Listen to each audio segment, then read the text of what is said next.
Treasure Island by Robert Louis Stevenson. Read by Sir Charles Hindle Jones. Chapter 27. Pieces of 8. Owing to the cant of the vessel, the masts hung far out over the water, and from my perch on the cross trees, I had nothing below me but the surface of the bay. Hans, who was not so far up, was in consequence nearer to the ship, and fell between me and the bulwarks. He rose once to the surface in a lather of foam and blood, and then sank again for good. As the water settled, I could see him lying huddled together on the clean, bright sand in the shadow of the vessel's sides. A fish or two whipped past his body. Sometimes, by the quivering of the water, he appeared to move a little, as if he were trying to rise. But he was dead enough for all that, being both shot and drowned, and was food for fish in the very place where he had designed my slaughter. I was no sooner certain of this than I began to feel sick, faint, and terrified. The hot blood was running over my back and chest. The dirk, where it had pinned my shoulder to the mast, seemed to burn like a hot iron. Yet it was not so much these real sufferings that distressed me, for these, it seemed to me, I could bear without a murmur. It was the horror I had upon my mind of falling from the cross trees into that still green water beside the body of the coxswain. I clung with both hands till my nails ached, and I shut my eyes as if to cover up the peril. Gradually my mind came back again. My pulses quieted down to a more natural time, and I was once more in possession of myself. It was my first thought to pluck forth the dirk, but either it stuck too hard or my nerve failed me, and I desisted with a violent shudder. Oddly enough, that very shudder did the business. The knife, in fact, had come the nearest in the world to missing me altogether. It held me by a mere pinch of skin, and this the shudder tore away. The blood ran down the faster, to be sure, but I was my own master again and only tacked to the mast by my coat and shirt. These last I broke through with a sudden jerk, and then regained the deck by the starboard shrouds. For nothing in the world would I have again ventured, shaken as I was, upon the overhanging port shrouds from which Israel had so lately fallen. I went below and did what I could for my wound. It pained me a good deal and still bled freely, but it was neither deep nor dangerous, nor did it greatly gall me when I used my arm. Then I looked around me, and as the ship was now, in a sense, my own, I began to think of clearing it from its last passenger, the dead man, O'Brien. He had pitched, as I have said, against the bulwarks, where he lay like some horrible, ungainly sort of puppet. Life-size indeed, but how different from life's color or life's comeliness. In that position I could easily have my way with him, and as the habit of tragical adventures had worn off almost all my terror for the dead, I took him by the waist as if he had been a sack of bran, and with one good heave, tumbled him overboard. He went in with a sounding plunge. The red cap came off and remained floating on the surface, and as soon as the splash subsided, I could see him and Israel lying side by side, both wavering with the tremulous movement of the water. O'Brien, though still quite a young man, was very bald. There he lay, with that bald head across the knees of the man who had killed him, and the quick fishes steering to and fro over both. I was now alone upon the ship. The tide had just turned. The sun was within so few degrees of setting that already the shadow of the pines upon the western shore began to reach right across the anchorage and fall in patterns. On the deck, the evening breeze had sprung up, and though it was well warded off by the hill with the two peaks upon the east, the cordage had begun to sing a little softly to itself, and the idle sails to rattle to and fro. I began to see a danger to the ship. The jibs I speedily doused and brought tumbling to the deck, but the mainsail was a harder matter. Of course, when the schooner canted over, the boom had swung outboard, and the cap of it and a foot or two of sail hung even under water. I thought this made it still more dangerous. Yet the strain was so heavy that I half feared to meddle. At last I got my knife and cut the halyards. The peak dropped instantly. A great belly of loose canvas floated broad upon the water, and since, pull as I liked, I could not budge the downhaul, that was the extent of what I could accomplish. For the rest, the Hispaniola must trust to luck, like myself. By this time the whole anchorage had fallen into shadow. The last rays, I remember, falling through a glade of the wood, and shining bright as jewels on the flowery mantle of the wreck. It began to be chill. The tide was rapidly fleeting seaward, the schooner settling more and more on her beam ends. I scrambled forward and looked over. It seemed shallow enough, and holding the cut hawser in both hands for a last security, I let myself drop softly overboard. The water scarcely reached my waist, the sand was firm and covered with ripple marks, and I waded ashore in great spirits, leaving the Hispaniola on her side, with her mainsail trailing wide upon the surface of the bay. About the same time, the sun went fairly down, and the breeze whistled low in the dusk among the tossing pines. At least and at last I was off the sea, nor had I returned thence empty-handed. There lay the schooner, clear at last from buccaneers and ready for our own men to board and get to sea again. I had nothing nearer my fancy than to get home to the stockade and boast of my achievements. Possibly, I might be blamed a bit for my truantry, but the recapture of the Hispaniola was a clenching answer, and I hoped that even Captain Smollett would confess I had not lost my time. So thinking, and in famous spirits, I began to set my face homeward for the blockhouse and my companions. I remembered that the most easterly of the rivers which drain into Captain Kidd's anchorage ran from the two-peaked hill upon my left, and I bent my course in that direction that I might pass the stream while it was small. The wood was pretty open, and, keeping along the lower spurs, I had soon turned the corner of that hill, and not long after waded to the mid-calf across the watercourse. This brought me near to where I had encountered Ben Gunn, the maroon, and I walked more circumspectly, keeping an eye on every side. The dusk had come nigh hand completely, and as I opened out the cleft between the two peaks, I became aware of a wavering glow against the sky, where, as I judged, the man of the island was cooking his supper before a roaring fire. And yet I wondered, in my heart, that he should show himself so careless. For if I could see this radiance, might it not reach the eyes of Silver himself where he camped upon the shore among the marshes? Gradually, the night fell blacker. It was all I could do to guide myself even roughly towards my destination. The double hill behind me and the spyglass on my right hand loomed faint and fainter. The stars were few and pale, and in the low ground where I wandered, I kept tripping among bushes and rolling into sandy pits. Suddenly a kind of brightness fell about me. I looked up. A pale glimmer of moonbeams had alighted on the summit of the spyglass, and soon after I saw something broad and silvery moving low down behind the trees, and knew the moon had risen. With this to help me, I passed rapidly over what remained to me of my journey, and sometimes walking, sometimes running, impatiently drew near to the stockade. Yet, as I began to thread the grove that lies before it, I was not so thoughtless, but that I slacked my pace and went a trifle warily. It would have been a poor end of my adventures to get shot down by my own party in mistake. The moon was climbing higher and higher. Its light began to fall here and there in masses through the more open districts of the wood, and right in front of me a glow of a different color appeared among the trees. It was red and hot, and now and again it was a little darkened, as it were, the embers of a bonfire smouldering. For the life of me I could not think what it might be. At last I came right down upon the borders of the clearing. The western end was already steeped in moonshine, the rest and the blockhouse itself still lay in a black shadow checkered with long silvery streaks of light. On the other side of the house an immense fire had burned itself into clear embers and shed a steady red reverberation, contrasted strongly with the mellow paleness of the moon. There was not a soul stirring, nor a sound beside the noises of the breeze. I stopped, with much wonder in my heart, and perhaps a little terror also. It had not been our way to build great fires. We were indeed, by the captain's orders, somewhat niggardly of firewood, and I began to fear that something had gone wrong while I was absent. I stole round by the eastern end, keeping close in shadow, and at a convenient place, where the darkness was thickest, crossed the palisadito make assurance sur. I got upon my hands and knees and crawled, without a sound, towards the corner of the house. As I drew nearer, my heart was suddenly and greatly lightened. It is not a pleasant noise in itself, and I have often complained of it at other times. But just then, it was like music to hear my friends snoring together so loud and peaceful in their sleep. The sea cry of the watch, that beautiful all's well, never fell more reassuringly on my ear. In the meantime, there was no doubt of one thing. They kept an infamous bad watch. If it had been Silver and his lads that were now creeping in on them, not a soul would have seen daybreak. That was what it was, thought I, to have the captain wounded, and again I blamed myself sharply for leaving them in that danger with so few to mount guard. By this time I got to the door and stood up. All was dark within, so that I could distinguish nothing by the eye. As for sounds, there was the steady drone of the snorers, and a small occasional noise.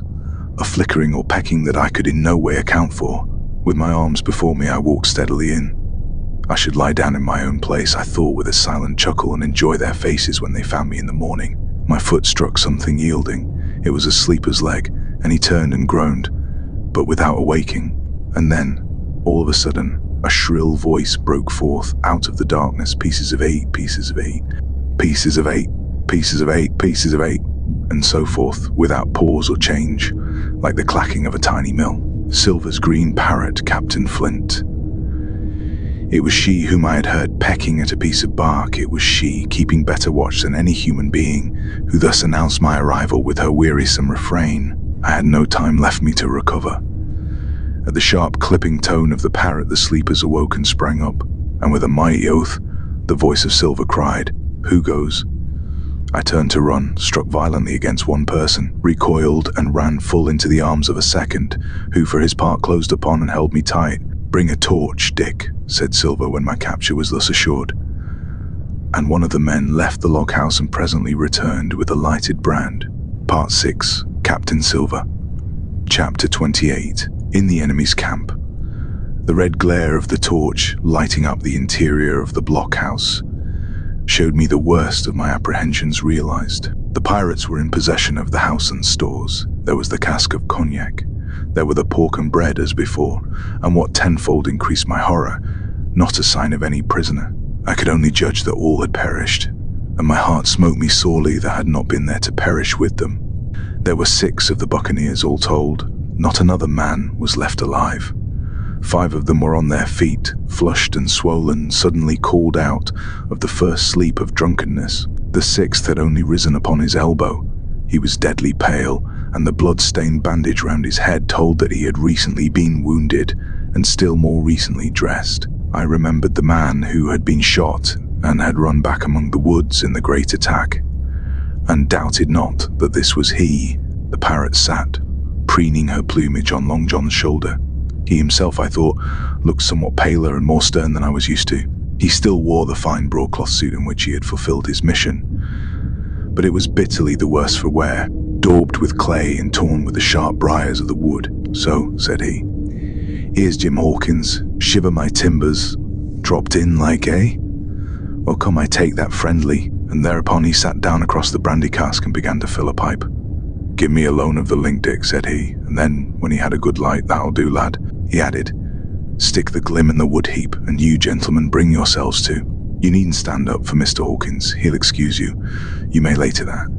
And so, Jim, stopping the tobacco, here you were, and quite a pleasant surprise for poor old John. I see you were smart when first I set my eyes on you, but this here gets away from me clean. It do." To all this, as may be well supposed, I made no answer.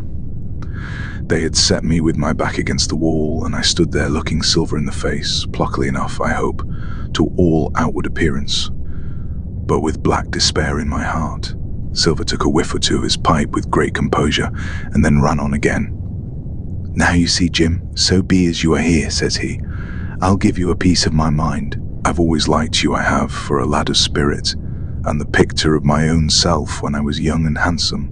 I always wanted you to join and take your share, and die a gentleman, and now my cock, you've got to. Captain Smollett's a fine seaman, as I'll own up to any day, but stiff on discipline.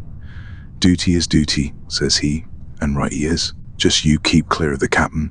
The doctor himself is gone dead again, you ungrateful scamp," was what he said. And the short and the long of the whole story is about here. You can't go back to your own lot, for they won't have you. And without you start a 3rd ship's company all by yourself, which might be lonely. You'll have to join with Captain Silver. So far, so good. My friends then were still alive, and though I partly believed the truth of Silver's statement that the cabin party were incensed at me for my desertion, I was more relieved than distressed by what I heard. "I don't say nothing as to your being in our hands," continued Silver, "though there you are, and you may lay to it.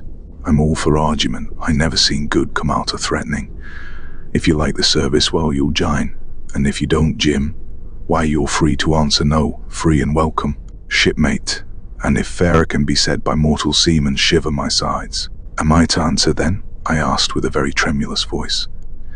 Through all this sneering talk, I was made to feel the threat of death that overhung me, and my cheeks burned and my heart beat painfully in my breast. "Lad," said Silver, "no one's oppressing of you. Take your bearings. None of us won't hurry you, mate. Time goes so pleasant in your company, you see." "Well," says I, growing a bit bolder, "if I'm to choose, I declare I have a right to know what's what, and why you're here and where my friends are." "What's what?" repeated one of the buccaneers in a deep growl.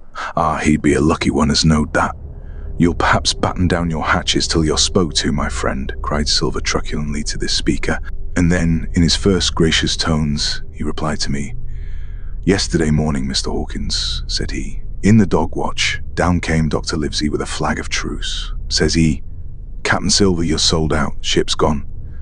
Well, maybe we'd been taking a glass and a song to help it round. I won't say no. Leastways, none of us had looked out. We looked out, and by thunder the old ship was gone. I never seen a pack of fools look fishier, and you may lay to that if I tells you that looked the fishiest." "Well," says the doctor, "let's bargain." We bargained, him and I, and here we are. Stores, brandy, blockhouse, the firewood you was thoughtful enough to cut, and in a manner of speaking the whole blessed boat, from Cross Trees to Kelson. As for them, they've tramped. I don't know where's they are." He drew again quietly at his pipe. "And lest you should take it into that head of yours," he went on, "that you was included in the treaty, here's the last word that was said. 'How many are you,' says I, 'to leave?' 4, says he, 4 and one of us wounded. 'As for that boy, I don't know where he is, confound him,' says he, 'nor I don't much care, we're about sick of him.' These was his words." "Is that all?" I asked. "Well, it's all that you're to hear, my son," returned Silver. "And now I am to choose." "And now you are to choose, and you may lay to that," said Silver. "Well," said I am not such a fool, but I know pretty well what I have to look for. Let the worst come to the worst, it's little I care. I've seen too many die since I fell in with you. But there's a thing or two I have to tell you," I said, and by this time I was quite excited. "And the first is this. Here you are, in a bad way, ship lost, treasure lost, men lost, your whole business gone to wreck, and if you want to know who did it, it was I. I was in the apple barrel the night we sighted land, and I heard you, John, and you, Dick Johnson, and Hans, who is now at the bottom of the sea, and told every word you said before the hour was out. And as for the schooner, it was I who cut her cable, and it was I that killed the men you had aboard of her, and it was I who brought her where you'll never see her more. Not one of you," the laughs on my side, "I've had the top of this business from the first. I no more fear you than I fear a fly. Kill me, if you please, or spare me.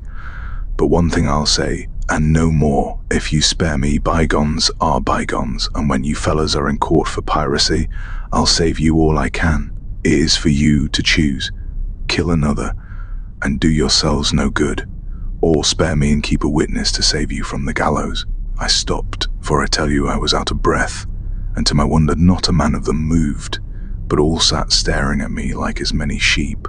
And while they were still staring, I broke out again. "And now, Mr. Silver," I said, "I believe you're the best man here, and if things go to the worst, I'll take it kind of you to let the doctor know the way I took it." "I'll bear it in mind," said Silver with an accent so curious that I could not for the life of me decide whether he were laughing at my request or had been favorably affected by my courage. "I'll put one to that," cried the old mahogany-faced seaman, Morgan by name, whom I had seen in Long John's public house upon the quays of Bristol. It was him that knowed Black Dog. "Well, and see here," added the sea cook, "I'll put another again to that by thunder," for it was this same boy that faked the chart from Billy Bones. "First and last, we've split upon Jim Hawkins." "Then here goes," said Morgan with an oath, and he sprang up, drawing his knife as if he had been 20. "Avast there," cried Silver. "Who are you, Tom Morgan? Maybe you thought you was captain here, perhaps. By the powers, but I'll teach you better. Cross me, and you'll go where many a good man's gone before you, first and last, these 30 year back. Some to the yardarm, shiver my timbers, and some by the board, and all to feed the fishes. There's never a man looked me between the eyes and seen a good day at Turwards. Tom Morgan, you may lay to that." Morgan paused, but a hoarse murmur rose from the others. "Tom's right," said one. "I stood hazing long enough from one," added another. "I'll be hanged if I'll be hazed by you, John Silver." "Did any of you gentlemen want to have it out with me?" roared Silver, bending far forward from his position on the keg with his pipe still glowing in his right hand. Put a name on what you're at, you ain't dumb, I reckon. Him that once shall get it. Have I lived this many years and the son of a rum punch and cock his hat athwart my horse at the latter end of it? You know the way you're all gentlemen of fortune by your account. Well, I'm ready. Take a cutlass, him that dares, and I'll see the colour of his inside, crutch and all, before that pipe's empty. Not a man stirred, not a man answered. That's your sword, is it? He added, returning his pipe to his mouth. Well, you're a gay lot to look at anyway. Not much worth to fight, you ain't. Perhaps you can understand King George's English. I'm captain here by election. I'm captain here because I'm the best man by a long sea mile. You won't fight, as gentlemen of fortune should, then by thunder you'll obey, and you may lay to it. I like that boy now. I never seen a better boy than that. He's more a man than any pair of rats of you in this here house, and what I say is this. Let me see him that'll lay a hand on him, that's what I say, and you may lay to it. There was a long pause after this. I stood straight up against the wall, my heart still going like a sledgehammer, but with a ray of hope now shining in my bosom. Silver leant back against the wall, his arms crossed, his pipe in the corner of his mouth, as calm as though he had been in church. Yet his eye kept wandering furtively, and he kept the tail of it on his unruly followers. They, on their part, drew gradually together towards the far end of the blockhouse, and the low hiss of their whispering sounded in my ear continuously like a stream. One after another, they would look up, and the red light of the torch would fall for a second on their nervous faces. But it was not towards me, it was towards Silver that they turned their eyes. You seem to have a lot to say, remarked Silver, spitting far into the air. Pipe up and let me hear it, or lay to. Ax your pardon, sir, returned one of the men. You're pretty free with some of the rules, maybe you'll kindly keep an eye upon the rest. This crew's dissatisfied, this crew don't valley bullying a marlin spike. This crew has its rights like other crews, I'll make so free as that.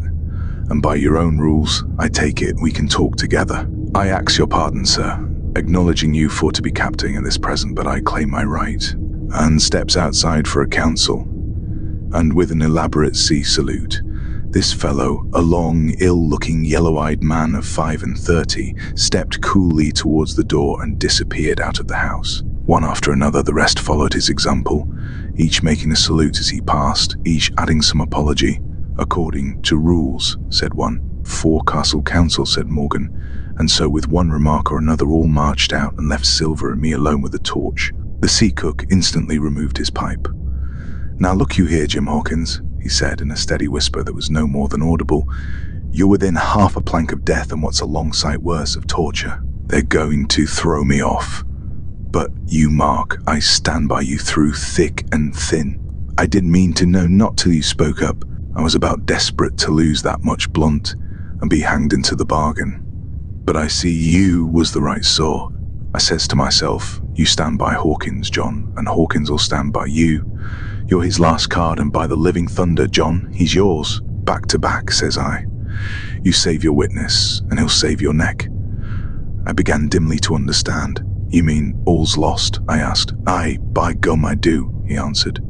Ship gone, neck gone, that's the size of it. Once I looked into that bay, Jim Hawkins, and seen no schooner. Well, I'm tough, but I gave out. As for that lot and their counsel, mark me, they're outright fools and cowards. I'll save your life, if so be as I can, from them. But, see here, Jim, tit for tat, you saved Long John from swinging. I was bewildered. It seemed a thing so hopeless he was asking, he, the old buccaneer, the ringleader throughout. What I can do, that I'll do, I said. It's a bargain, cried Long John. You speak up plucky and by thunder I've a chance. He hobbled to the torch where it stood propped among the firewood and took a fresh light to his pipe. Understand me, Jim, he said, returning. I've a head on my shoulders, I have. I'm on Squire's side now. I know you've got that ship safe somewheres. How you done it, I don't know, but safe it is. I guess Hans and O'Brien turned soft. I never much believed in neither of them. Now you mark me. I ask no questions, nor I won't let others. I know when a game's up, I do. And I know a lad that's staunch. Ah, you that's young. You and me might have done a power of good together. He drew some cognac from the cask into a tin cannikin. Will you taste, messmate? He asked, and when I had refused, well, I'll take a drain myself, Jim, said he. I need a corker for this trouble on hand. And talking of trouble, why did that doctor give me the chart, Jim? My face expressed a wonder so unaffected that he saw the needlessness of further questions. "Ah, well, he did though," said he. "And there's something under that, no doubt, something surely under that, Jim. Bad or good?" And he took another swallow of the brandy, shaking his great fair head like a man who looks forward to the worst. Chapter 29. The Black Spot Again. The council of buccaneers had lasted some time when one of them re-entered the house and, with a repetition of the same salute, which had in my eyes an ironical air, begged for a moment's loan of the torch. Silver briefly agreed, and this emissary retired again, leaving us together in the dark. "There's a breeze coming, Jim," said Silver, who had by this time adopted quite a friendly and familiar tone. I turned to the loophole nearest me and looked out. The embers of the great fire had so far burned themselves out and now glowed so low and duskily that I understood why these conspirators desired a torch. About halfway down the slope to the stockade, they were collected in a group. One held the light, another was on his knees in their midst, and I saw the blade of an open knife shine in his hand, with varying colors in the moon and torchlight. The rest were all somewhat stooping, as though watching the maneuvers of this last. I could just make out that he had a book as well as a knife in his hand, and was still wondering how anything so incongruous had come in their possession when the kneeling figure rose once more to his feet, and the whole party began to move together towards the house. "Here they come," said I, and I returned to my former position, for it seemed beneath my dignity that they should find me watching them. "Well, let 'em come, lad, let 'em come," said Silver cheerily. "I've still a shot in my locker." The door opened and the 5 men, standing huddled together just inside, pushed one of their number forward. In any other circumstances, it would have been comical to see his slow advance, hesitating as he set down each foot, but holding his closed right hand in front of him. "Step up, lad," cried Silver. "I won't eat you. Hand it over, lubber. I know the rules, I do. I won't hurt a deputation." Thus encouraged, the buccaneer stepped forth more briskly, and having passed something to Silver from hand to hand, slipped yet more smartly back again to his companions. The sea cook looked at what had been given him. "The black spot? I thought so," he observed. "Where might you have got the paper? Why, hello, look here now, this ain't lucky. You've gone and cut this out of a Bible. What fool's cut a Bible?" "Ah, there," said Morgan. "There, what did I say? No good'll come of that," I said. "Well, you've about fixed it now among you," continued Silver. "You'll all swing now, I reckon. What soft-headed lubber had a Bible?" "It was Dick," said one. "Dick, was it? Then Dick can get to prayers," said Silver. "He's seen his slice of luck, has Dick. And you may lay to that." But here the long man with the yellow eyes struck in. "Belay that talk, John Silver," he said. "This crew has tipped you the black spot in full council, as in duty bound. Just you turn it over, as in duty bound, and see what's wrote there. Then you can talk." "Thank you, George," replied the sea cook, who always was brisk for business, "and has the rules by heart, George, as I'm pleased to see. Well, what is it anyway?" "Ah, deposed, that's it, is it? Very pretty wrote, to be sure, like print, I swear. Your hand a right, George.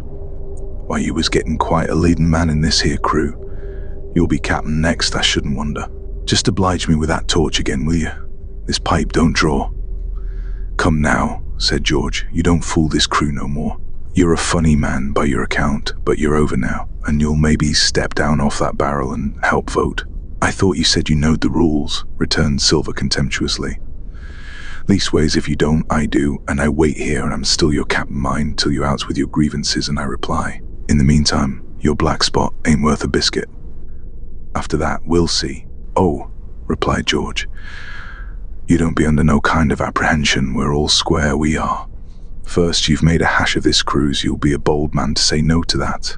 Second, you let the enemy out of this here trap for nothing. Why did they want out? I don't know, but it's pretty plain they wanted it. Third, you wouldn't let us go at them upon the march. Oh, we see through you, John Silver. You want to play booty, that's what's wrong with you. And then fourth, there's this here boy." "Is that all?" asked Silver quietly. "Enough too," retorted George. "We'll all swing and sun-dry for your bungling. Well now, look here. I'll answer these 4 paints. One after another I'll answer 'em. I made a hash of this cruise, did I? Well now, you all know what I wanted, and you all know if that had been done that we'd have been aboard the Hispaniola this night as ever was, every man of us alive, and fit, and full of good plum duff, and the treasure in the hold of her, by thunder. Well, who crossed me? who forced my hand, as was the lawful captain, who tipped me the black spot the day we landed and began this dance. Ah, it's a fine dance, I'm with you there, and looks mighty like a hornpipe in a rope's end execution dock by London town, it does. But who done it? Why, it was Anderson, and Hans, and you, George Merry. And you're the last above board of that same meddling crew, and you have the Davy Jones's insolence to up and stand for captain over me. You, that sank the lot of us. By the powers, but this tops the stiffest yarn to nothing. Silver paused, and I could see by the faces of George and his late comrades that these words had not been said in vain. That's for number one, cried the accused, wiping the sweat from his brow, for he had been talking with a vehemence that shook the house. Why, I give you my word, I'm sick to speak to you. You've neither sense nor memory, and I leave it to fancy where your mother's was that let you come to sea. See, gentlemen of fortune, I reckon tailors is your trade. Go on, John, said Morgan. Speak up to the others. Ah, the others, returned John. They're a nice lot, ain't they? You say this cruise is bungled. Ah, by gum, if you could understand how bad it's bungled, you would see. We're that near the gibbet that my neck's stiff with thinking on it. You've seen 'em, maybe, hanged in chains, birds about 'em, seamen pinting 'em out as they go down with the tide. Who's that? Says one. That? Why, that's John Silver. I knowed him well, says another.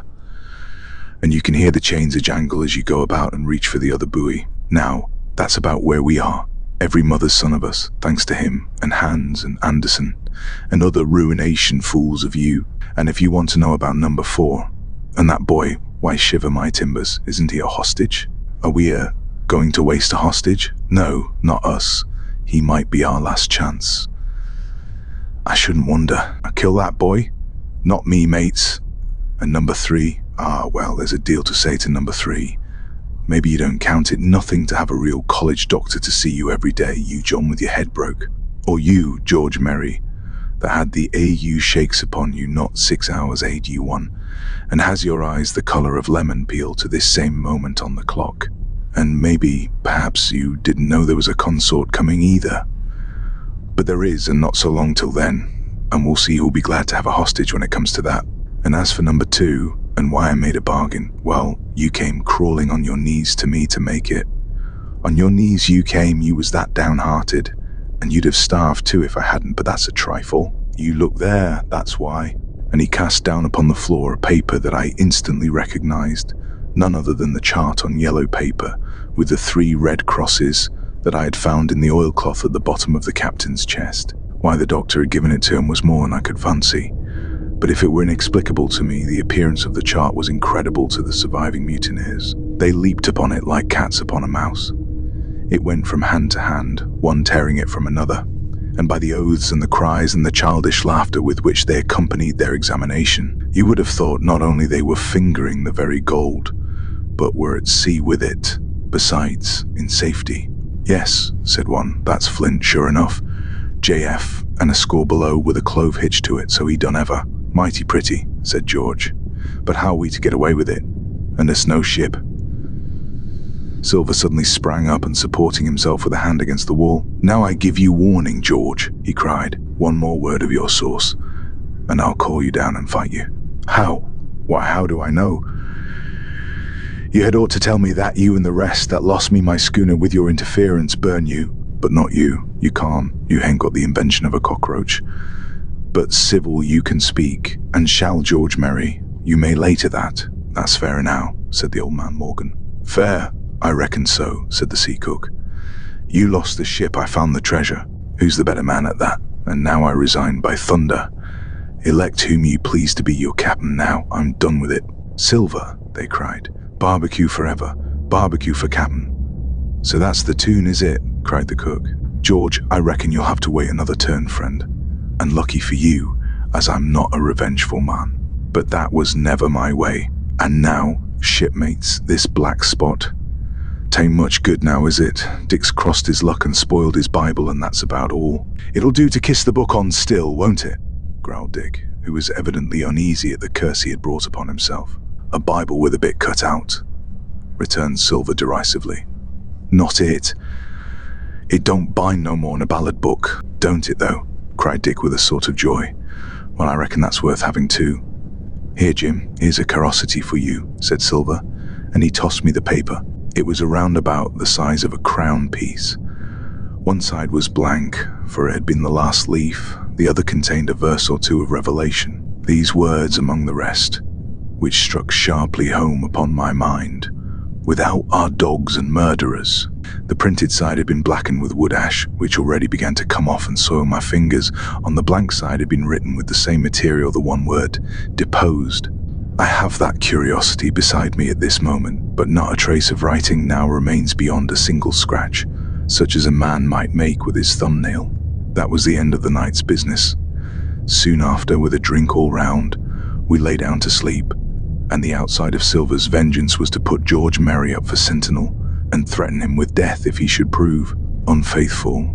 It was long ere I could close an eye, and heaven knows I had matter enough for thought in the man whom I had slain that afternoon, in my own most perilous position, and above all, in the remarkable game that I saw Silver now engaged upon, keeping the mutineers together with one hand and grasping with the other after every means, possible and impossible, to make his peace and save his miserable life. He himself slept peacefully and snored aloud. Yet my heart was sore for him, wicked as he was, to think on the dark perils that environed and the shameful gibbet that awaited him. Chapter 30. On Parole. I was wakened indeed, we were all wakened, for I could see even the sentinel shake himself together from where he had fallen against the doorpost, by a clear, hearty voice hailing us from the margin of the wood. "Blockhouse, ahoy!" it cried. "Here's the doctor." And the doctor it was. Although I was glad to hear the sound, yet my gladness was not without admixture. I remembered with confusion my insubordinate and stealthy conduct, and when I saw where it had brought me, among what companions and surrounded by what dangers, I felt ashamed to look him in the face. He must have risen in the dark, for the day had hardly come, and when I ran to a loophole and looked out, I saw him standing, like Silver once before, up to the mid-leg in creeping vapor. "You, doctor, top of the morning to you, sir," cried Silver, broad awake and beaming with good nature in a moment. "Bright and early, to be sure, and it's the early bird, as the saying goes, that gets the rations. George, shake up your timbers, son, and help Dr. Livesey over the ship's side. All are doing well, your patience was, all well and merry." So he pattered on, standing on the hilltop with his crutch under his elbow and one hand upon the side of the log house. Quite the old John in voice, manner, and expression. "We've quite a surprise for you too, sir," he continued. "We've a little stranger here, he. A new boarder and lodger, sir, and looking fit and taut as a fiddle, slept like a supercargo, he did, right alongside of John. Stem to stem we was, all night. Dr. Livesey was by this time across the stockade and pretty near the cook, and I could hear the alteration in his voice as he said, 'Not Jim?' 'The very same Jim as ever was,' says Silver. The doctor stopped outright, although he did not speak, and it was some seconds before he seemed able to move on. Well, he said at last, "duty first and pleasure afterwards, as you might have said yourself, Silver. Let us overhaul these patients of yours." A moment afterwards he had entered the blockhouse, and with one grim nod to me, proceeded with his work among the sick.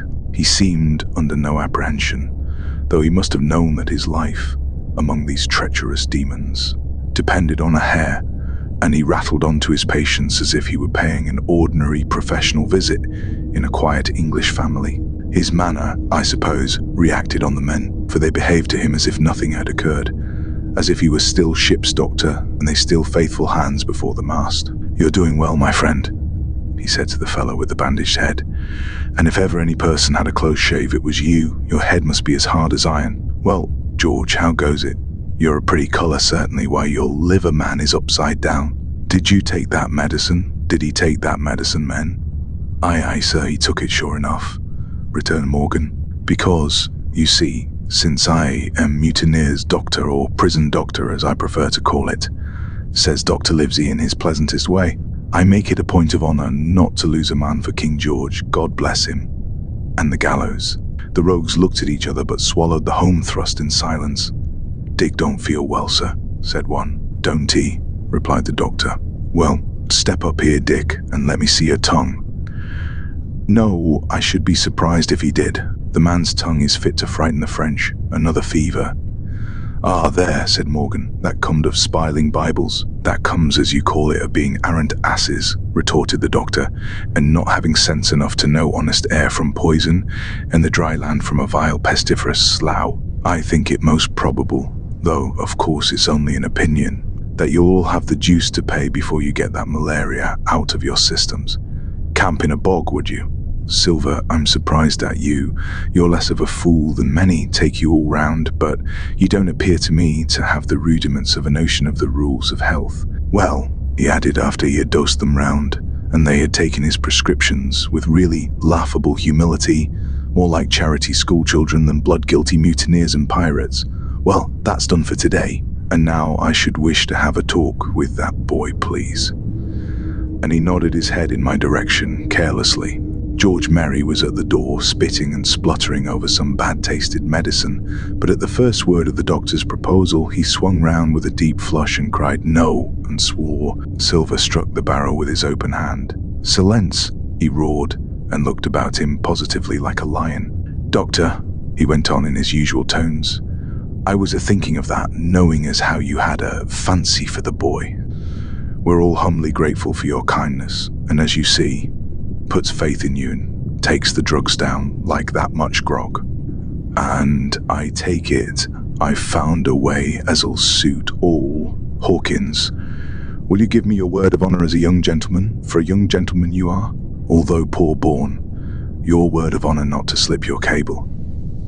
I readily gave the pledge required. "Then, doctor," said Silver, "you just step outside of that stockade, and once you're there, I'll bring the boy down on the inside, and I reckon you can yarn through the spars.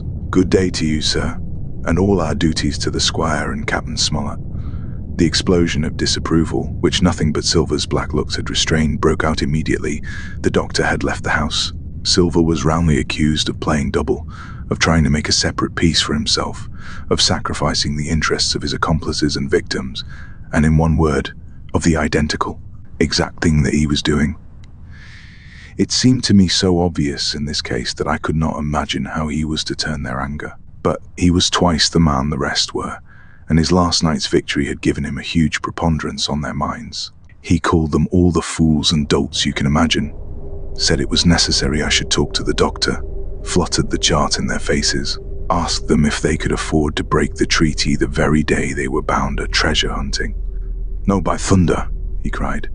"It's us must break the treaty when the time comes. Until then I'll gammon that doctor if I have to aisle his boots with brandy." And then he bade them get the fire lit and stalked out upon his crutch with his hand on my shoulder, leaving them in a disarray and silenced by his volubility rather than convinced. "Slow, lad, slow," he said. "They might round upon us in a twinkle of an eye if we were seen to hurry." Very deliberately then did we advance across the sand to where the doctor awaited us on the other side of the stockade, and as soon as we were within easy speaking distance, Silver stopped. "You'll make a note of this here also, doctor," says he, "and the boy'll tell you how I saved his life, and were deposed for it too, and you may lay to that. Doctor, when a man's steering as near the wind as me, playing chuck farthing with the last breath in his body like, you wouldn't think it too much mayhap to give him one good word? You'll please bear in mind it's not my life only now, it's that boy's into the bargain. And you'll speak me fair, doctor, and give me a bit of hope to go on, for the sake of mercy." Silver was a changed man once he was out there and had his back to his friends and the blockhouse. His cheeks seemed to have fallen in, his voice trembled. Never was a soul more dead in earnest. "Why, John, you're not afraid?" asked Dr. Livesey. "Doctor, I'm no coward, no, not I, not so much." And he snapped his fingers. "If I was, I wouldn't say it, but I'll own up fairly, I've the shakes upon me for the gallows. You're a good man and a true, I never seen a better man. And you'll not forget what I done good, not any more than you'll forget the bad, and I know. And I step aside, see here, and leave you and Jim alone. And you'll put that down for me too, for it's a long stretch, is that?" So saying, he stepped back a little way, till he was out of earshot, and there sat down upon a tree stump and began to whistle, spinning round now and again upon his seat so as to command a sight, sometimes of me and the doctor, and sometimes of his unruly ruffians as they went to and fro in the sand between the fire, which they were busy rekindling, and the house from which they brought forth pork and bread to make the breakfast. "So, Jim," said the doctor sadly, Here you are. As you have brewed, so shall you drink, my boy. Heaven knows I cannot find it in my heart to blame you, but this much I will say. Be it kind or unkind, when Captain Smollett was well, you dared not have gone off. And when he was ill and couldn't help it, by George, it was downright cowardly. I will own that I here began to weep. Doctor, I said, you might spare me. I have blamed myself enough. My life's forfeit anyway. And I should have been dead by now if Silver hadn't stood for me, and Doctor believed this. I can die, and I dare say I deserve it, but what I fear is torture. If they come to torture me, Jim, the doctor interrupted, and his voice was quite changed. Jim, I can't have this. Whip over and we'll run for it. Doctor, said I pass my word. I know, he cried. We can't help that, Jim, now. I'll take it on my shoulders, holus bolus, blame and shame, my boy, but stay here. I cannot let you. Jump, one jump, and you're out, and we'll run for it like antelopes. But I can only, asking your pardon, save my life and the boys by seeking for that treasure, and you may lay to that. Well, Silver, replied the doctor, if that is so, I'll go one step further. Look out for squalls when you find it. Sir, said Silver, as between man and man, that's too much and too little. What you're after, why you left the blockhouse, why you given me that there chart, I don't know now, do I? And yet I'd done your bidding with my eyes shut, and never a word of hope. But no, this here's too much. If you won't tell me what you mean plain out, just say so, and I'll leave the helm. No, said the doctor musingly. I've no right to say more. It's not my secret, you see, Silver, or I give you my word, I'd tell it you. But I'll go as far with you as I dare go, and a step beyond, for I'll have my wig sorted by the captain or I'm mistaken. And first, I'll give you a bit of hope, Silver. If we both get alive out of this wolf trap, I'll do my best to save you, short of perjury. Silver's face was radiant. You couldn't say more, I'm sure, sir. Not if you was my mother, he cried. Well, that's my first concession, added the doctor. My second is a piece of advice. Keep the boy close beside you, and when you need help, halloo. I'm off to seek it for you, and that itself will show you if I speak at random. Goodbye, Jim. And Dr. Livesey shook hands with me through the stockade, nodded to Silver, and set off at a brisk pace into the wood. Chapter 31. The Treasure Hunt, Flint's Pointer. Jim, said Silver when we were alone, if I saved your life, you saved mine, and I'll not forget it. I seen the doctor waving you to run for it. With the tail of my eye, I did. And I seen you say no as plain as hearing. Jim, that's one to you. This is the first glint of hope I had since the attack failed, and I owe it you. And now, Jim, we're to go in for this here treasure hunting with sealed orders too, and I don't like it, and you and me must stick close back to back like, and we'll save our necks in spite of fate and fortune. Just then, a man hailed us from the fire that breakfast was ready, and we were soon seated here and there about the sand over biscuit and fried junk. They had lit a fire fit to roast an ox, and it was now grown so hot that they could only approach it from the windward, and even there not without precaution. In the same wasteful spirit they had cooked, I suppose, 3 times more than we could eat, and one of them, with an empty laugh, threw what was left into the fire, which blazed and roared again over this unusual fuel. I never in my life saw men so careless of the morrow. Hand to mouth is the only word that can describe their way of doing, and what with wasted food and sleeping sentries, though they were bold enough for a brush and be done with it, I could see their entire unfitness for anything like a prolonged campaign. Even Silver, eating away with Captain Flint upon his shoulder, had not a word of blame for their recklessness. And this the more surprised me, for I thought he had never shown himself so cunning as he did then. Aye, mates, said he, it's lucky you've barbecue to think for you with this here head. I got what I wanted, I did.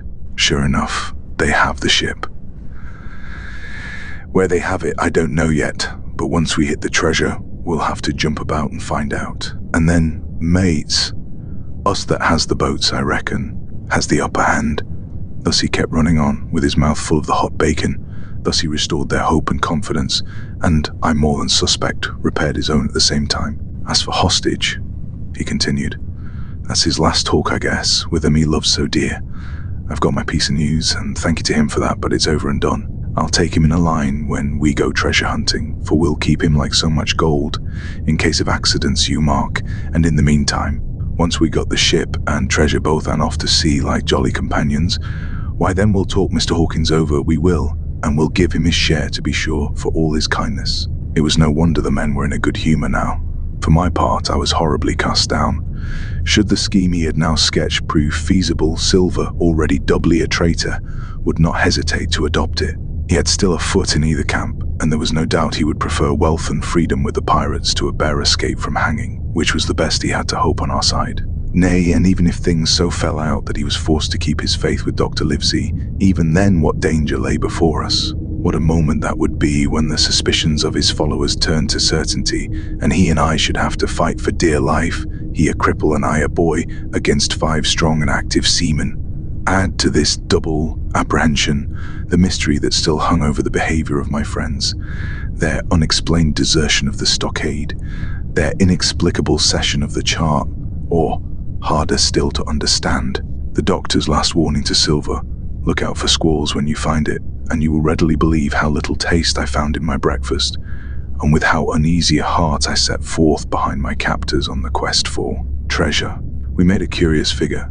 Had anyone been there to see us, all in soiled sailor clothes and all but me armed to the teeth. Silver had 2 guns slung about him, one before and one behind, besides the great cutlass at his waist, and a pistol in each pocket of his square-tailed coat. To complete his strange appearance, Captain Flint sat perched upon his shoulder and gabbling odds and ends of purposeless sea talk. I had a line about my waist and followed obediently after the sea cook, who held the loose end of the rope, now in his free hand, now between his powerful teeth.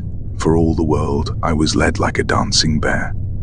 The other men were variously burthened, some carrying picks and shovels, for that had been the very first necessary they brought ashore from the Hispaniola. Others laden with pork, bread, and brandy for the midday meal. All the stores, I observed, came from our stock, and I could see the truth of Silver's words the night before. Had he not struck a bargain with the doctor, he and his mutineers, deserted by the ship, must have been driven to subsist on clear water and the proceeds of their hunting. Water would have been little to their taste. A sailor is not usually a good shot, and besides all that, when they were so short of eatables, it was not likely they would be very flush of powder. Well, thus equipped, we all set out, even the fellow with the broken head, who should certainly have kept in shadow, and straggled one after another to the beach, where the 2 gigs awaited us. Even these bore trace of the drunken folly of the pirates, one in a broken thwart, and both in their muddy and unbaled condition. Both were to be carried along with us for the sake of safety, and so, with our numbers divided between them, we set forth upon the bosom of the anchorage. As we pulled over, there was some discussion on the chart. The Red Cross was, of course, far too large to be a guide, and the terms of the note on the back, as you will hear, admitted of some ambiguity. They ran, the reader may remember, thus: tall tree, spyglass shoulder, bearing a point to the north, of north-northeast, Skeleton Island east-southeast, and by east 10 feet. A tall tree was thus the principal mark. Now, right before us, the anchorage was bounded by a plateau from 200 to 300 feet high, adjoining on the north the sloping southern shoulder of the spyglass, and rising again towards the south into the rough, cliffy eminence called the Mizzenmast Hill. The top of the plateau was dotted thickly with pine trees of varying height. Every here and there, one of a different species rose 40 or 50 feet clear above its neighbors, and which of these was the particular tall tree of Captain Flint could only be decided on the spot and by the readings of the compass. Yet, although that was the case, every man on board the boats had picked a favorite of his own air. We were halfway over, Long John alone shrugging his shoulders and bidding them wait till they were there. We pulled easily, by Silver's directions, not to weary the hands prematurely, and after quite a long passage, landed at the mouth of the second river, that which runs down a woody cleft of the spyglass. Thence, bending to our left, we began to ascend the slope towards the plateau. At the first outset, heavy, miry ground and a matted, marish vegetation greatly delayed our progress, but by little and little the hill began to steepen and become stony underfoot, and the wood to change its character and to grow in a more open order. It was indeed a most pleasant portion of the island that we were now approaching. A heavy-scented broom and many flowering shrubs had almost taken the place of grass. Thickets of green nutmeg trees were dotted here and there with the red columns and the broad shadow of the pines, and the first mingled their spice with the aroma of the others. The air, besides, was fresh and stirring, and this, under the sheer sunbeams, was a wonderful refreshment to our senses. The party spread itself abroad in a fan shape, shouting and leaping to and fro. Out the center, and a good way behind the rest, Silver and I followed. I tethered by my rope, he ploughing with deep pants among the sliding gravel. From time to time, indeed, I had to lend him a hand, or he must have missed his footing and fallen backward down the hill. We had thus proceeded for about half a mile and were approaching the brow of the plateau when the man upon the farthest left began to cry aloud, as if in terror. Shout after shout came from him, and the others began to run in his direction.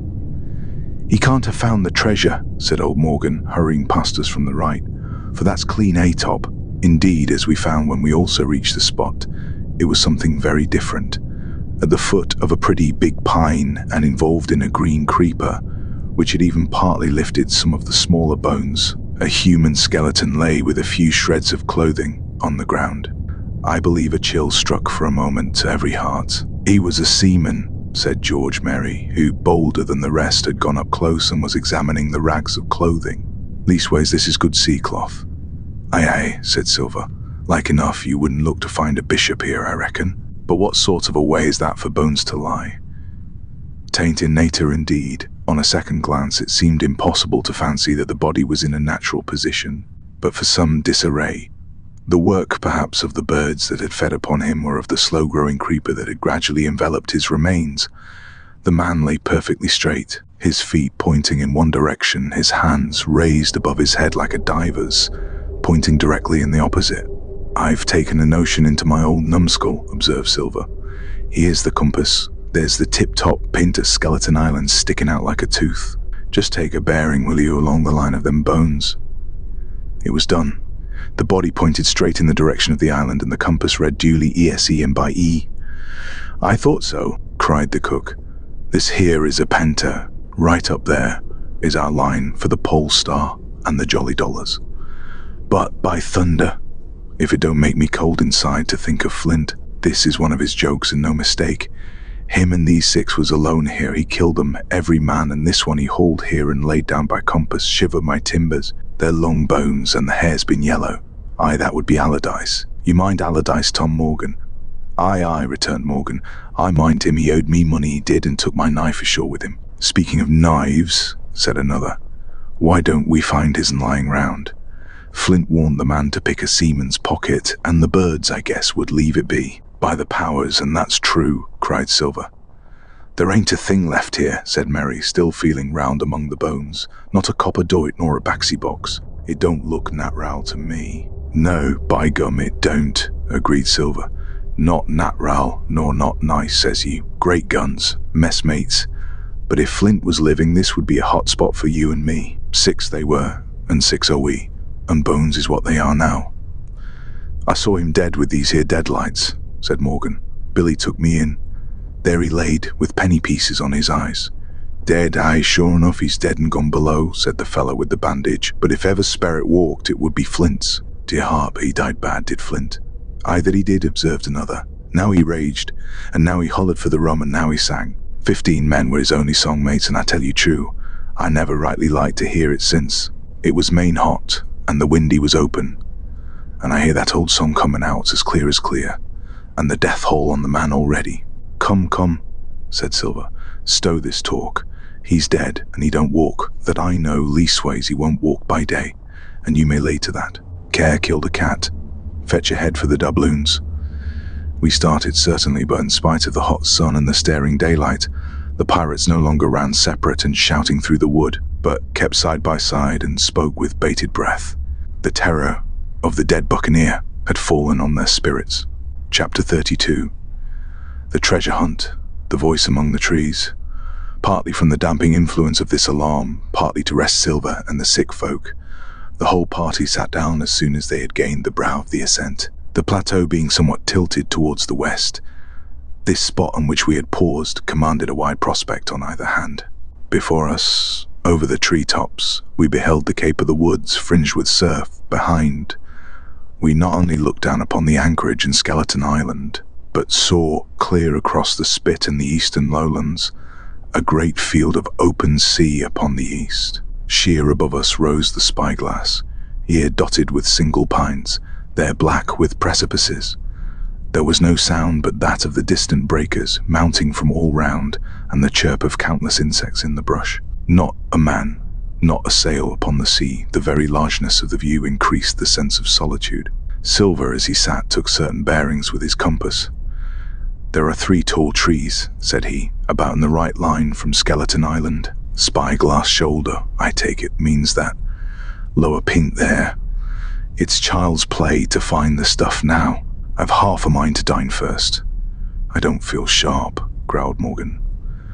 "Thinking of Flint, I think it were, has done me." "Ah, well, my son, you praise your stars, he's dead," said Silver. "He were an ugly devil," cried a third pirate with a shudder. "That blue in the face too." "That was how the rum took him," added Merry. "Blue? Well, I reckon he was blue. That's a true word." Ever since they had found the skeleton and got upon this train of thought, they had spoken lower and lower, and they had almost got to whispering by now, so that the sound of their talk hardly interrupted the silence of the wood. All of a sudden, out of the middle of the trees in front of us, a thin, high, trembling voice struck up the well-known air and words, 15 men on the dead man's chest, yo-ho-ho, and a bottle of rum." I never have seen men more dreadfully affected than the pirates. The colour went from their 6 faces like enchantment. Some leaped to their feet. Some clawed hold of others. Morgan grovelled on the ground. "It's Flint by," cried Merry. The song had stopped as suddenly as it began, broken off, you would have said, in the middle of a note, as though someone had laid his hand upon the singer's mouth. Coming through the clear, sunny atmosphere among the green treetops, I thought it had sounded airily and sweetly, and the effect on my companions was the stranger. "Come," said Silver, struggling with his ashen lips to get the word out. "This won't do. Stand by to go about. This is a rum start, and I can't name the voice, but it's someone skylarking, someone that's flesh and blood. And you may lay to that." His courage had come back as he spoke, and some of the colour to his face along with it. Already the others had begun to lend an ear to this encouragement and were coming a little to themselves, when the same voice broke out again, not this time singing, but in a faint distant hail that echoed yet fainter among the clefts of the spyglass. "Darby McGraw," it wailed, for that is the word that best describes the sound. "Darby McGraw," again and again and again, and then rising a little higher, and with an oath that I leave out, "Fetch off the rum, Darby." The buccaneers remained rooted to the ground, their eyes starting from their heads. Long after the voice had died away, they still stared in silence dreadfully before them. "That fixes it," gasped one. "Let's go." "They was his last words," moaned Morgan, "his last words above board." Dick had his Bible out and was praying volubly. He had been well brought up, had Dick, before he came to sea and fell among bad companions. Still, Silver was unconquered. I could hear his teeth rattle in his head, but he had not yet surrendered. "Nobody in this here island ever heard of Darby," he muttered. "Not one but us that's here." And then, making a great effort, "Shipmates," he cried, "I'm here to get that stuff, and I'll not be beat by man or devil. I never was feared of Flint in his life, and by the powers, I'll face him dead. There's £700,000 not a quarter of a mile from here. When did ever a gentleman of fortune show his stern to that much dollars for a boozy old seaman with a blue mug? And him dead too?" But there was no sign of reawakening courage in his followers, rather indeed of growing terror at the irreverence of his words. "Belay there, John," said Merry. "Don't you cross a sperrit." And the rest were all too terrified to reply. They would have run away severally had they dared, but fear kept them together, and kept them close by John, as if his daring helped them. He, on his part, had pretty well fought his weakness down. "Sperrit? Well, maybe," he said. "But there's one thing not clear to me. There was an echo. Now, no man ever seen a sperrit with a shadow. Well then, what's he doing with an echo to him, I should like to know? That ain't in nature, surely." This argument seemed weak enough to me, but you can never tell what will affect the superstitious, and to my wonder, George Merry was greatly relieved. "Well, that's so," he said. "You've a head upon your shoulders, John, and no mistake. About shipmates, this here crew is on a wrong tack, I do believe. And come to think on it, it was like Flint's voice, I grant you, but not just so clear away like it after all. It was like somebody else's voice now. It was like "By the powers, Ben Gunn," roared Silver. "Aye, "And so it were," cried Morgan, springing on his knees. "Ben Gunn it were." "It don't make much odds, do it now?" asked Dick. "Ben Gunn's not here in the body anymore in Flint." But the older hands greeted this remark with scorn. "Why, nobody minds Ben Gunn," cried Mary. "Dead or alive, nobody minds him." It was extraordinary how their spirits had returned and how the natural colour had revived in their faces. Soon they were chatting together with intervals of listening, and not long after, hearing no further sound, they shouldered the tools and set forth again, Mary walking first with Silver's compass to keep them on the right line with Skeleton Island. He had said the truth. Dead or alive, nobody minded Ben Gunn. Dick alone still held his Bible and looked around him as he went, with fearful glances, but he found no sympathy, and Silver even joked him on his precautions. "I told you," said he. "I told you had spiled your Bible. If it ain't no good to swear by, what do you suppose a sperrit would give for it? Not that." And he snapped his big fingers, halting a moment on his crutch. But Dick was not to be comforted. Indeed, it was soon plain to me that the lad was falling sick, hastened by heat, exhaustion, and the shock of his alarm. The fever, predicted by Dr. Livesey, was evidently growing swiftly higher. It was fine open walking here. Upon the summit, our way lay a little downhill, for, as I have said, the plateau tilted towards the west. The pines, great and small, grew wide apart, and even between the clumps of nutmeg and azalea, wide open spaces baked in the hot sunshine. Striking, as we did, pretty near northwest across the island, we drew, on the one hand, ever nearer under the shoulders of the spyglass, and on the other, looked ever wider over that western bay, where I had once tossed and trembled in the coracle. The first of the tall trees was reached, and by the bearings proved the wrong one. So with the second. The third rose nearly 200 feet into the air above a clump of underwood, a giant of a vegetable, with a red column as big as a cottage, and a wide shadow around in which a company could have maneuvered. It was conspicuous far to see both on the east and west, and might have been entered as a sailing mark upon the chart. But it was not its size that now impressed my companions. It was the knowledge that 700,000 pounds in gold lay somewhere buried below its spreading shadow. The thought of the money as they drew nearer swallowed up their previous terrors. Their eyes burned in their heads, their feet grew speedier and lighter. Their whole soul was found up in that fortune, that whole lifetime of extravagance and pleasure that lay waiting there for each of them. Silver hobbled, grunting on his crutch. His nostrils stood out and quivered. He cursed like a madman when the flies settled on his hot and shiny countenance. He plucked furiously at the line that held me to him, and from time to time turned his eyes upon me with a deadly look. Certainly he took no pains to hide his thoughts, and certainly I read them like print. In the immediate nearness of the gold, all else had been forgotten. His promise and the doctor's warning were both things of the past, and I could not doubt that he hoped to seize upon the treasure, find and board the Hispaniola under cover of night, cut every honest throat about that island, and sail away as he had at first intended, laden with crimes and riches. Shaken as I was with these alarms, it was hard for me to keep up with the rapid pace of the treasure hunters.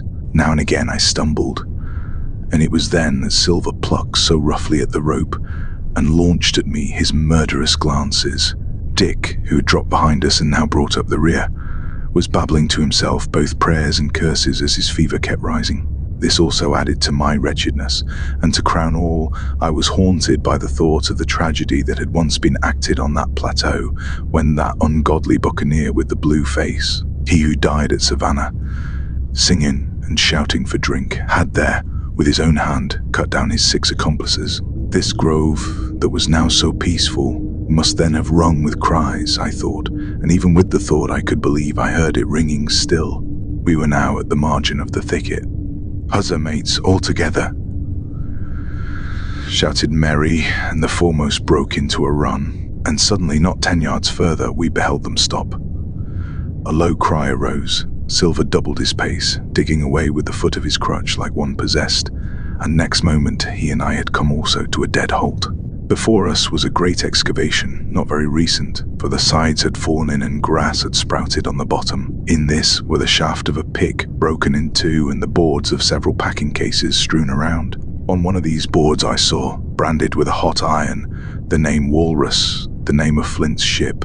All was clear to probation. The cash had been found and rifled. The £700,000 were gone. Chapter 33. The Fall of a Chieftain. There never was such an overturn in this world. Each of these 6 men was as though he had been struck, but with Silver, the blow passed almost instantly. Every thought of his soul had been set full stretch, like a racer on that money. Well, he was brought up in a single second, dead, and he kept his head, found his temper, and changed his plan before the others had had time to realize the disappointment. "Jim," he whispered, "take that and stand by for trouble." And he passed me a double-barreled pistol. At the same time, he began quietly moving northward, and in a few steps had put the hollow between us 2 and the other 5. Then he looked at me and nodded, as much as to say, "Here is a narrow corner," as indeed I thought it was. His looks were not quite friendly, and I was so revolted at these constant changes that I could not forbear whispering, "So you've changed sides again?" There was no time left for him to answer in. The buccaneers, with oaths and cries, began to leap, one after another, into the pit and to dig with their fingers, throwing the boards aside as they did so. Morgan found a piece of gold. He held it up with a perfect spout of oaths. It was a 2-guinea piece, and it went from hand to hand among them for a quarter of a minute. 2 guineas, roared Mary, shaking it at Silver. "That's your £700,000, is it? You're the man for bargains, ain't you? You're him that never bungled nothing, you wooden-headed lubber." "Dig away, boys," said Silver with the coolest insolence. "You'll find some pig nuts, and I shouldn't wonder." "Pig nuts," repeated Mary in a scream. "Mates, do you hear that? I tell you now, that man there knew it all along. Look in the face of him, and you'll see it wrote there." "Ah, Mary," remarked Silver, standing for captain again. "You're a pushing lad, to be sure." But this time, everyone was entirely in Mary's favor. They began to scramble out of the excavation, darting furious glances behind them. One thing I observed, which looked well for us, they all got out upon the opposite side from Silver. Well, there we stood, 2 on one side, 5 on the other, the pit between us, and nobody screwed up high enough to offer the first blow. Silver never moved. He watched them, very upright on his crutch, and looked as cool as ever I saw him. He was brave, and no mistake. At last Mary seemed to think a speech might help matters. "Mates," says he, "there's 2 of them alone there. One's the old cripple that brought us all here and blundered us down to this. The other's that cub that I mean to have the heart of. Now, mates," he was raising his arm and his voice, and plainly meant to lead a charge. But just then, crack, crack, crack, 3 musket shots flashed out of the thicket. Mary tumbled head foremost into the excavation. The man with the bandage spun round like a teetotum and fell all his length upon his side, where he lay dead, but still twitching, and the other 3 turned and ran for it with all their might. Before you could wink, Long John had fired 2 barrels of a pistol into the struggling Mary. And as the man rolled up his eyes at him in the last agony, "George," said he, "I reckon I settled you." At the same moment, the doctor, Gray, and Ben Gunn joined us with smoking muskets from among the nutmeg trees. "Forward," cried the doctor. "Double quick, my lads, we must head 'em off the boats." And we set off at a great pace, sometimes plunging through the bushes to the chest. I tell you, but Silver was anxious to keep up with us. The work that man went through, leaping on his crutch till the muscles of his chest were fit to burst, was work no sound man ever equaled, and so thinks the doctor. As it was, he was already 30 yards behind us and on the verge of strangling when we reached the brow of the slope. "Doctor," he hailed, "see there, no hurry." Sure enough, there was no hurry. In a more open part of the plateau, we could see the 3 survivors still running in the same direction as they had started. Right for Mizzenmast Hill. We were already between them and the boats, and so we 4 sat down to breathe, while Long John, mopping his face, came slowly up with us. "Thank you kindly, Doctor," says he. "You came in about the nick, I guess, for me and Hawkins. And so it's you, Ben Gunn," he added. "Well, you're a nice one, to be sure." "I'm Ben Gunn, I am," replied the Maroon, wriggling like an eel in his embarrassment. "And," he added after a long pause, "how do, Mr. Silver?" "Pretty well, I thank ye," says you. Ben," murmured Silver, "to think as you've done me." The doctor sent back Gray for one of the pickaxes deserted in their flight by the mutineers, and then as we proceeded leisurely downhill to where the boats were lying, related in a few words what had taken place. It was a story that profoundly interested Silver, and Ben Gunn, the half-idiot maroon, was the hero from beginning to end. Ben, in his long, lonely wanderings about the island, had found the skeleton. It was he that had rifled it. He had found the treasure. He had dug it up. It was the haft of his pickaxe that lay broken in the excavation. He had carried it on his back in many weary journeys, from the foot of the tall pine to a cave he had on the two-pointed hill at the northeast angle of the island. And there it had lain stored in safety since 2 months before the arrival of the Hispaniola. When the doctor had wormed this secret from him on the afternoon of the attack, and when next morning he saw the anchorage deserted, he had gone to Silver, given him the chart, which was now useless, given him the stores. For Ben Gunn's cave was well supplied with goat's meat salted by himself, given anything and everything to get a chance of moving in safety from the stockade to the two-pointed hill, there to be clear of malaria and keep a guard upon the money. As for you, Jim, he said, it went against my heart, but I did what I thought best for those who had stood by their duty. And if you were not one of these, whose fault was it? That morning, finding that I was to be involved in the horrid disappointment he had prepared for the mutineers, he had run all the way to the cave, and leaving the squire to guard the captain, had taken Grey and the maroon and started, making the diagonal across the island to be at hand beside the pine. Soon, however, he saw that our party had the start of him, and Ben Gunn, being fleet of foot, had been dispatched in front to do his best alone. Then it had occurred to him to work upon the superstitions of his former shipmates, and he was so far successful that Grey and the doctor had come up and were already ambushed before the arrival of the treasure hunters. "Ah," said Silver, "it were fortunate for me that I had Hawkins here. You would have let old John be cut to bits and never given it a thought, Doctor." "Not a thought," replied Dr. Livesey cheerily. And by this time we had reached the gigs.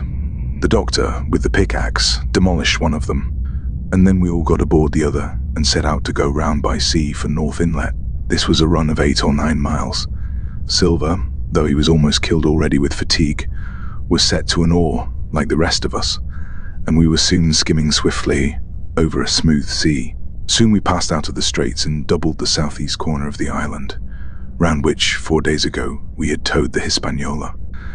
As we passed the two-pointed hill, we could see the black mouth of Ben Gunn's cave and a figure standing by it, leaning on a musket. It was the squire, and we waved a handkerchief and gave him 3 cheers, in which the voice of Silver joined as heartily as any. 3 miles farther, just inside the mouth of North Inlet, what should we meet but the Hispaniola cruising by herself? The last flood had lifted her, and had there been much wind or a strong tide current, as in the southern anchorage, we should never have found her more, or found her stranded beyond help. As it was, there was little amiss beyond the wreck of the mainsail. Another anchor was got ready and dropped in 1.5 fathoms of water.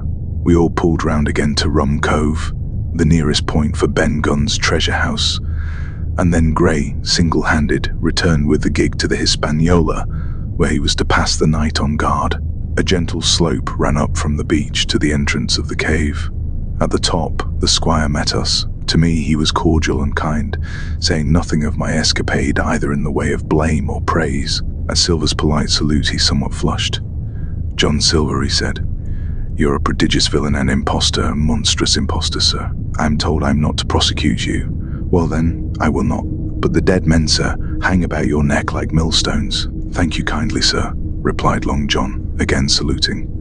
"I dare you to thank me," cried the squire. "It is a gross dereliction of my duty. Stand back." And thereupon we all entered the cave.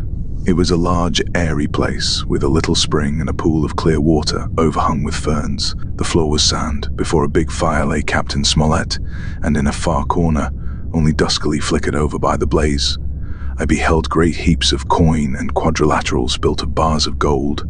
That was Flint's treasure that we had come so far to seek, and that had cost already the lives of 17 men from the Hispaniola. How many it had cost in the amassing, what blood and sorrow, what good ships scuttled on the deep, what brave men walking the plank blindfold, what shot of cannon, what shame and lies and cruelty. Perhaps no man alive could tell. Yet there were still 3 upon that island, Silver and old Morgan and Ben Gunn, who had each taken his share in these crimes. as each had hoped in vain to share in the reward. "Come in, Jim," said the captain.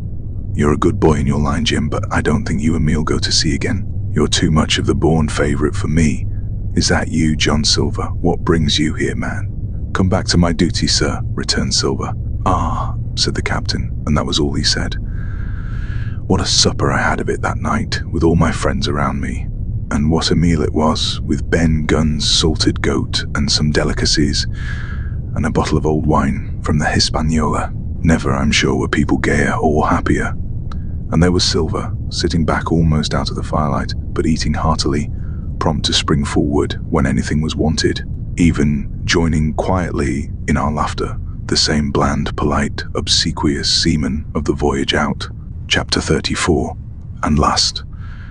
The next morning we fell early to work, for the transportation of this great mass of gold, near a mile by land to the beach, and thence 3 miles by boat to the Hispaniola, was a considerable task for so small a number of workmen.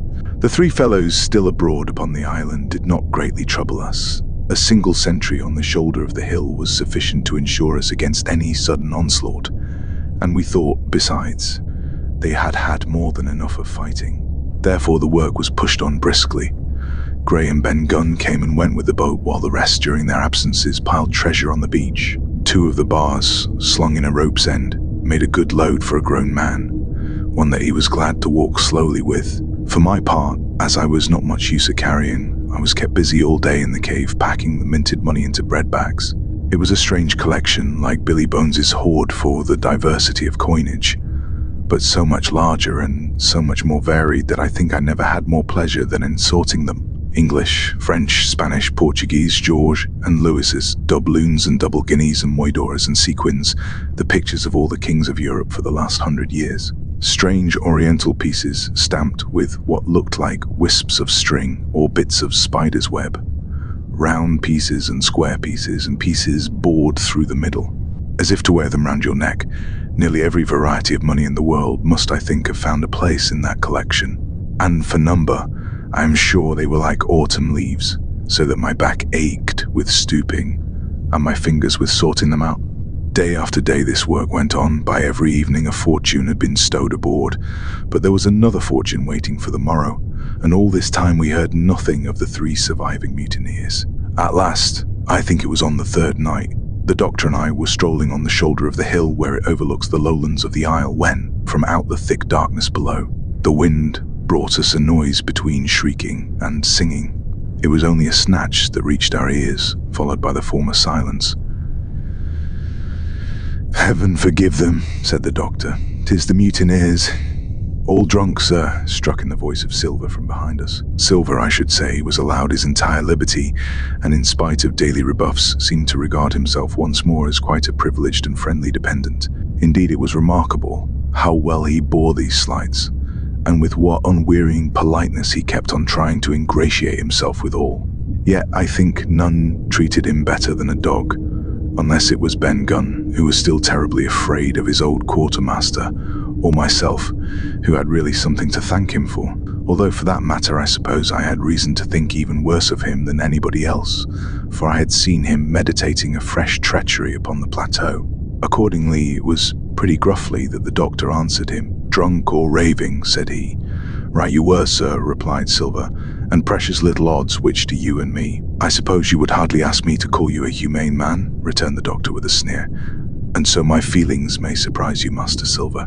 But if I was sure they were raving, as I am morally certain one at least of them is down with fever, I should leave this camp, and at whatever risk to my own carcass, take them the assistance of my skill." "Ask your pardon, sir, you would be very wrong," quoth Silver. "You would lose your precious life, and you may lay to that. I'm on your side now, hand and glove, and I shouldn't wish for to see the party weakened, let alone yourself, seeing as I know what I owes you. But these men down there, they couldn't keep their word, no, not supposing they wished to, and what's more, they couldn't believe as you could." "No," said the doctor, "you're the man to keep your word, we know that." Well, that was about the last news we had of the 3 pirates. Only once we heard a gunshot a great way off, and supposed them to be hunting. A council was held, and it was decided that we must desert them on the island. to the huge glee, I must say, of Ben Gunn, and with the strong approval of Gray. We left a good stock of powder and shot, the bulk of the salt goat, a few medicines, and some other necessaries, tools, clothing, a spare sail, a fathom or two of rope, and by the particular desire of the doctor, a handsome present of tobacco. That was about our last doing on the island. Before that, we had got the treasure stowed and had shipped enough water and the remainder of the goat meat in case of any distress. And at last, one fine morning, we weighed anchor, which was about all that we could manage, and stood out of North Inlet, the same colours flying that the captain had flown and fought under at the palisade. The three fellows must have been watching us closer than we thought for, as we soon had proved. For coming through the Narrows, we had to lie very near the southern point, and there we saw all three of them kneeling together on a spit of sand, with their arms raised in supplication. It went to all our hearts, I think, to leave them in that wretched state, but we could not risk another mutiny, and to take them home for the gibbet would have been a cruel sort of kindness. The doctor hailed them and told them of the stores we had left and where they were to find them, but they continued to call us by name and appeal to us, for God's sake, to be merciful and not leave them to die in such a place. At last, seeing the ship still bore on her course and was now swiftly drawing out of earshot, one of them, I know not which it was, leapt to his feet with a hoarse cry, whipped his musket to his shoulder, and sent a shot whistling over Silver's head and through the mainsail. After that, we kept under cover of the bulwarks, and when next I looked out, they had disappeared from the spit, and the spit itself had almost melted out of sight in the growing distance. That was, at least, the end of that, and before noon, to my inexpressible joy, the highest rock of Treasure Island had sunk into the blue round of sea. We were so short of men that everyone on board had to bear a hand, only the captain lying on a mattress in the stern and giving his orders, for though greatly recovered, he was still in want of quiet. We laid her head for the nearest port in Spanish America, for we could not risk the voyage home without fresh hands. And as it was, what with baffling winds and a couple of fresh gales, we were all worn out before we reached it. It was just at sundown when we cast anchor in a most beautiful landlocked gulf, and were immediately surrounded by shore boats full of Negroes and Mexican Indians and half-bloods selling fruits and vegetables and offering to dive for bits of money. The sight of so many good-humoured faces, especially the blacks, the taste of the tropical fruits, and above all, the lights that began to shine in the town, made a most charming contrast to our dark and bloody sojourn on the island, and the doctor and the squire, taking me along with them, went ashore to pass the early part of the night. Here they met the captain of an English man of war, fell in talk with him, went on board his ship, and, in short, had so agreeable a time that day was breaking when we came alongside the Hispaniola. Ben Gunn was on deck alone, and as soon as we came on board, he began with wonderful contortions to make us a confession. Silver was gone. The Maroon had connived at his escape in a shore boat some hours ago, and he now assured us he had only done so to preserve our lives, which would certainly have been forfeit if that man with the one leg had stayed aboard. But this was not all. The sea cook had not gone empty-handed. He had cut through a bulkhead unobserved and had removed one of the sacks of coin, worth perhaps 300 or 400 guineas, to help him on his further wanderings. I think we were all pleased to be so cheaply quit of him. Well, to make a long story short, we got a few hands on board, made a good cruise home, and the Hispaniola reached Bristol just as Mr. Blanley was beginning to think of fitting out her consort. 5 men only of those who had sailed returned with her. Drink and the devil had done for the rest, with a vengeance, although to be sure, we were not quite in so bad a case as that other ship they sang about, with 1 man of her crew alive. What put to sea with 75? All of us had an ample share of the treasure, and used it wisely or foolishly, according to our natures. Captain Smollett is now retired from the sea. Gray not only saved his money, but being suddenly smit with the desire to rise, also studied his profession. And he is now mate and part owner of a fine, full-rigged ship, married besides, and the father of a family.